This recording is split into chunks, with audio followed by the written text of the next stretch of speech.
एक बड़ी एक थोड़ी संशय वाली खबर है। हमारे किसी दर्शक का मैंने अभी कमेंट भी देखा है। अभी जो बात हो रही थी कि नीतीश कुमार ने इस्तीफा सौंप दिया है, लेकिन अभी मैं भी मैसेज देख रहा हूं, मेरे पास भी किसी ने मैसेज किया कि शायद इस्तीफा दिए बिना वापस लौट गए हैं। मैं पुष्टि की कोशिश भी कर रहा हूं उस बीच में लगातार कि क्या वास्तव में हुआ क्या है राजभवन के अंदर, की वो गए हैं, राज्यपाल से उनकी मुलाकात हुई है, उसके बाद इस्तीफा हुआ है कि नहीं हुआ है। पंकज सकेब, आपके पास अगर कोई जानकारी हो, सकेब भाई आपके पास कोई जानकारी है ये इस बारे में, नीतीश कुमार ने इस्तीफा दिया है कि नहीं दिया है? अभी आपके पास भी चूंकि जानकारी लगातार आती रहती है, सकेब भाई। नहीं, देखिए अभी तक नीतीश जी ने कोई इस्तीफा नहीं दिया है, बहुत स्पष्ट है। लेकिन राज्यपाल से उनकी मुलाकात तो हो गई है, मुलाकात के बाद राज्यपाल से लौट भी आए मुलाकात हैं हो वो। गई है और इस्तीफा नहीं दिया है। आप सोचिए, ये कोई सामान्य खबर नहीं है।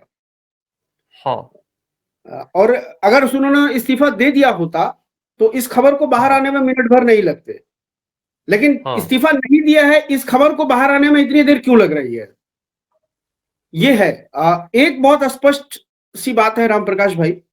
पिछले 48 घंटे में मुख्यमंत्री आवास से लेकर पूरे पटना में जो राजनीतिक हलचल हुई है, विनय सर भी जान रहे हैं, पटना में नहीं भी होंगे तो भी उनकी नजर तो बहरहाल पटना पर होगी।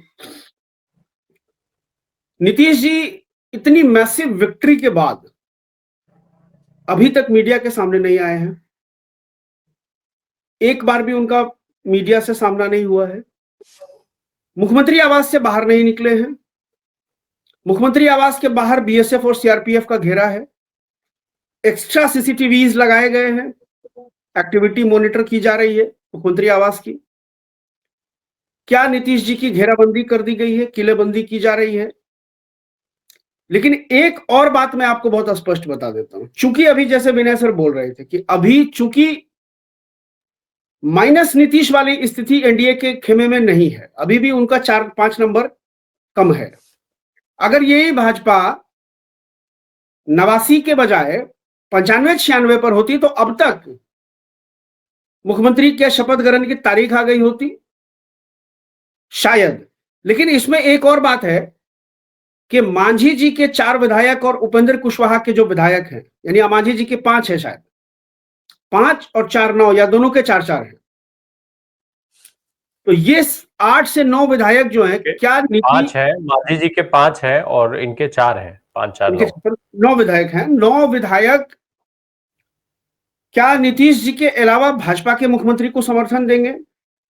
हिंदुस्तानी अवाम मोर्चा के जो अंदरूनी सूत्र है, और मैं संतोष सुमन का बयान आपको बता रहा हूं। संतोष सुमन जो मांझी जी के बेटे हैं, उन्होंने क्लियर कर दिया है कि वो नीतीश के बिना किसी को मुख्यमंत्री पद के लिए समर्थन नहीं देंगे।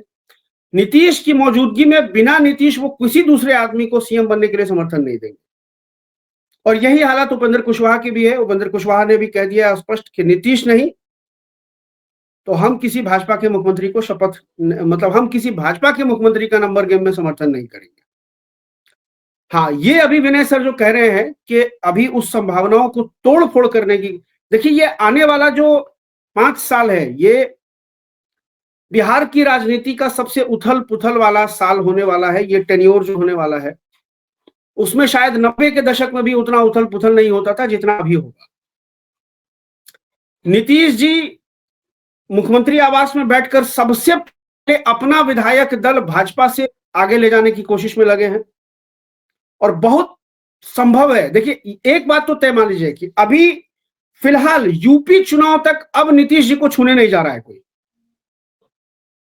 अब नीतीश जी ही मुख्यमंत्री पद की शपथ लेंगे, ये आप क्लियर मान लीजिए, और यूपी चुनाव तक उनको कोई डिस्टर्ब नहीं करेगा। 1.25 साल का जो 1.5 साल का अरसा बचा हुआ है, यानी 27 के मार्च अप्रैल तक का, उसके बाद कोई तोड़फोड़ हो जाए तो अलग बात है। लेकिन इस दौरान क्या नीतीश जी तोड़फोड़ करने की संभावनाओं को विराम लगने देंगे? सबसे पहला निशाना नीतीश जी का ओवैसी के 5 विधायक हैं। 5 में से 4 तो आप लिख करके रख लीजिए कि within a month Nitish ji मुख्यमंत्री पद की शपथ लेंगे और 1 महीने के अंदर चारों के चारों जदयू में शामिल होंगे।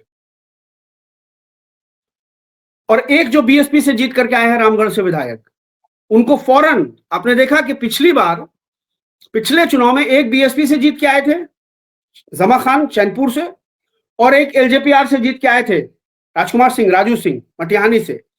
इन दोनों को नीतीश जी ने मुख्यमंत्री पद की शपथ लेने के फौरन बाद अपने साथ ले लिया था। है ना। उसके बाद जब मुकेश सहनी के 3 विधायक तोड़कर, पिछली बार भाजपा के 74 विधायक थे, आरजेडी के 75 विधायक थे, बड़ी पार्टी भाजपा तब भी नहीं थी, सिंगल लार्जेस्ट पार्टी। तो उसने सिंगल लार्जेस्ट पार्टी बनने के लिए मुकेश सहनी के 3 विधायक को तोड़ करके खुद का नंबर 77 तक पहुंचाया था, सबको याद होगा। और उस वक्त जो ओवैसी के 4 विधायक टूट के आरजेडी में गए थे, क्या आप सब जानते हैं कि वो विधायक पहले जदयू में आना चाहते थे? उन विधायकों को नीतीश जी ने कहा था कि आप आरजेडी में शामिल हो जाइए, और तब जाकर के वो भाजपा का जो 75 का नंबर था, भाजपा का जो मुकेश सहनी के 3 विधायक को तोड़ के 77 तक नंबर पहुंचा था, ओवैसी के 4 विधायक आरजेडी में शामिल हुए तो आरजेडी का कितना नंबर हुआ था? 79। यानी तब भी आरजेडी ने 2 विधायक भाजपा से ज्यादा कर लिए थे, और उसमें नीतीश जी की बहुत बड़ी भूमिका थी। हर हाल में नीतीश जी अपने आप को अभी, क्योंकि आरजेडी के पास उतना नंबर नहीं है कि वो तोड़ फोड़ करके भी भाजपा से लार्जेस्ट पार्टी बन जाए, लेकिन नीतीश जी अभी 4 विधायक पीछे हैं, और इस 4 से 5 विधायक का जुगाड़ पहले नीतीश जी को करना है, ये एकदम तय मान लीजिए आप। और ये जो रोहिणी आचार्य को लेकर के ये सब अभी गप चल रही है, ये आप 100% मान लीजिए कि ये 2 से 4 महीने के अंदर ये तमाम मामला शांत हो जाएगा।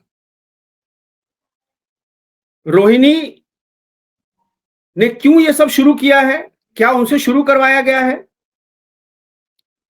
या और ये जो कह रही हैं, लोग कह रहे हैं कि रोहिणी के 10 आरजेडी के 10 विधायक रोहिणी के संपर्क में है और रोहिणी लेके भाजपा में चली जाएंगी, ये असंभव है, ये हो ही नहीं सकता है। ना तेज प्रताप जाएंगे भाजपा में और ना रोहिणी जाएंगी, मैं आपको लिख करके दे रहा हूं, किसी कीमत पर नहीं जाएंगी वो।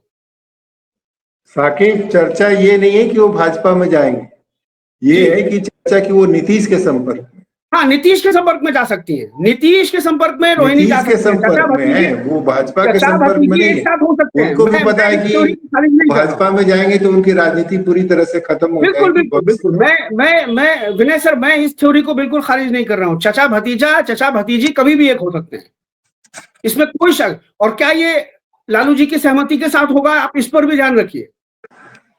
लालू जी जान रहे हैं कि अभी मेरे पास 25 विधायक हैं, हमको मेरा कुछ नहीं होने वाला है, अपने विधायक भेज दो नीतीश के कैंप में, नीतीश का विधायक दल बड़ा होगा तो मेरे बेटे के उप मुख्यमंत्री बनने की संभावना इस 5 साल के टेन्योर में बनी रहेगी।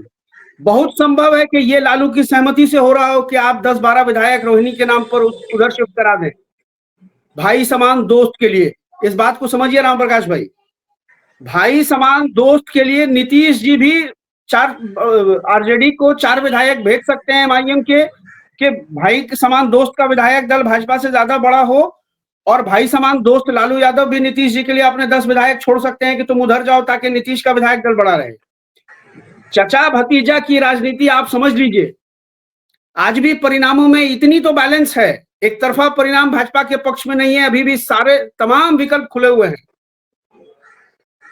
तो ये बहुत संभव है। सबसे पहले तो एमआईएम जाएगा चारों, और एक जो बीएसपी से जीत के आया रामगढ़ से, ये 6 महीने के अंदर ये डेवलपमेंट होगा, मैं आपके शो पे बता दूं।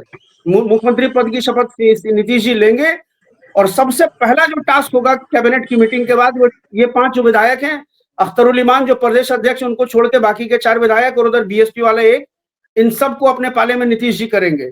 और आईपी गुप्ता एक विधायक हैं, सहरसा से अपनी पार्टी से जीत के आए हैं, वो भी उनके साथ आएंगे, क्योंकि इनको आगे के ये तमाम क्षेत्रीय दल जानते हैं इस बात को बहुत अच्छी तरीके से कि भाजपा में जाने के बाद, भाजपा नीतीश के बिना भाजपा में जाने के बाद उनके आगे की राजनीतिक संभावनाएं खत्म है। उनकी राजनीतिक संभावनाएं तभी तक इस बिहार के अंदर, बिहार की जमीन पर जिंदा है, जब तक सत्ता या तो लालू के हाथ में है या नीतीश के हाथ में है। बीजेपी के हाथ में जिस दिन सत्ता गई, एक अन्य मार्ग में बीजेपी का मुख्यमंत्री जिस दिन बैठा, उस दिन ना उपेंद्र कुशवाहा बचेंगे, ना मांझी जी बचेंगे, और ना दूसरी छोटी पार्टियां बचेंगी। इस बात को आप मान के चलिए। तो अभी ये तो तय है कि नीतीश जी मुख्यमंत्री बनने जा रहे हैं, ये आप मान करके चलिए। अभी फिलहाल नीतीश जी ही मुख्यमंत्री बनेंगे। अब चाहे वो मीडिया के सामने अभी आए नहीं आए, आज उनके विधायक दल की उन्होंने बैठक बुलाई है, जदयू के तमाम विधायकों को पटना पहुंचने के लिए कहा गया है, आज शाम में सब बैठेंगे। ये बहुत क्लियर मैसेज है। और उप मुख्यमंत्री कोटे से जो भाजपा से जो बनाए जाएंगे या चिराग की पार्टी से कोई एक उप मुख्यमंत्री बनता है, उसमें जातीय समीकरण क्या साधा जाएगा, इस पर भी ध्यान रखना है। लेकिन ये भी इम्पोर्टेंट होगा, जरूर करेगी। ये भी इम्पोर्टेंट होगा कि भाजपा के ही दोनों उप मुख्यमंत्री बनाए जाते हैं पहले की बात, या फिर एक भाजपा का बनता है, एक चिराग पासवान का बनता है, या फिर 3 उप मुख्यमंत्री दिए जाते हैं। ये भी बहुत सारी कई सारी चीजें चल रही हैं। जी सकीब भाई जल्दी पूरा करिएगा, संदीप सर के पास चले। एक लाइन और मैं जोड़ देता हूँ, फिर दोनों और भाइयों को सुनते हैं। मैं एक लाइन और जोड़ देता हूँ। भाजपा जिस तरह भाजपा ने पिछले टेन्यूर में मुकेश सहनी को अपने साथ रख करके चुनाव लड़ाया, मुकेश सहनी के 3 विधायक जीत के आए और बाद में उन तीनों को तोड़ के अपने साथ ले लिया था, इस बात की संभावना से इनकार नहीं है कि भाजपा उपेंद्र कुशवाहा के चारों विधायकों को तोड़ के अपने पाले में नहीं लाएगी। यह भी हो सकता है।